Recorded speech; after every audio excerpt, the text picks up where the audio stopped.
তুই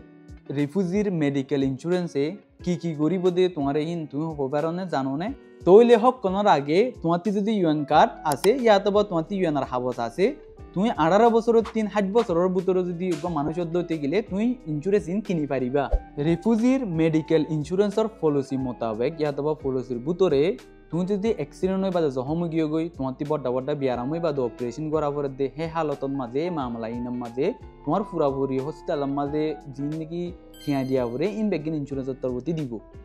বা দে আরও কি রিফিউজির মেডিকেল ইন্স্যুরেন্সের তরফতি তুমি যদি মরে গিয়ে গই এক্সিডেন্ট হওয়ার পরে ইয়াতো বা তোমার এক্সিডেন্টের জরিয়া তুমি মাজুলো গিয়ে গই লুলো গিয়ে গই নলে তোমার 10,000 হাঁসা জীবন যত ঠিয়াইও দি যাইব আরও 1 বছরে এক্সিডেন্টের বাবুতে 2,000 পর্যন্ত দাবার হসাই দিব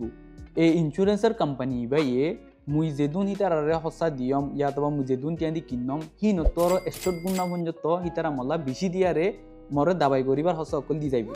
ইন বেশি ন নাকি তোমার এই দুগুণ দে দিহিন তাহলে তুই আর কিয়র ইন্তজার করত দে নিজরা দে নিজর আদর জগ কলারে হেফাজত কর আইও আরা বেগিন যাই রে ইন্স্যুরেন্স রিমিডিন কিনি গই।